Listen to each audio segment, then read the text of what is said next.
I needed to have this conversation because they finally had the conversation talking about, of course, Charlamagne the God and DJ Academics. Now, we know that between these two and between the conversations that were going to potentially be had, I think a lot of people thought this was going to be this all out brawl or this all out verbal spar between two guys. Now, I think people tend to forget what Academics and Charlamagne's relationship has been for so many years. Let's start there. And how, with that being something that is present in the conversation of between these two, that knowing what Charlamagne the God has been, how media trained he has been, how many years he's been in the game, I don't think he would have ever allowed that type of conversation to exist between him and DJ Academics. But speaking of, on my point of view, or in my point of view,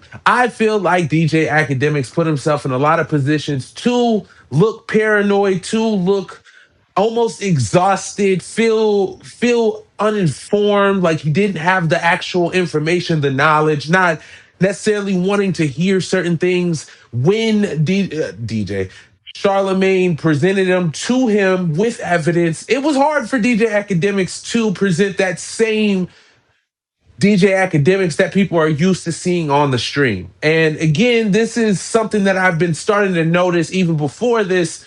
And it's this new media versus the old media. Again, I feel like even if it's you will never know or it's unintentional, you can see there is a war or there is a pick a side culture in certain ways, people that align with certain people, how you present that and how it is looked at nowadays, especially since that damn beef in 2024.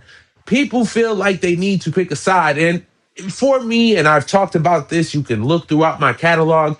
I talk a lot about how you should be able to enjoy multiple artists, even if those artists don't necessarily like each other. I come from that time. I come from a time where competition was competition, but at the end of the day, we can still acknowledge greatness. And that is something that has been hard in today's climate, especially with diehard fans and stands that believe wholeheartedly that if you do not 100% believe in what is being said and being done against an artist, and in this case, of course, Drake, you are against the cause. And that is not necessarily the case for a lot of us fans. There's a lot to say and so much depth in this conversation.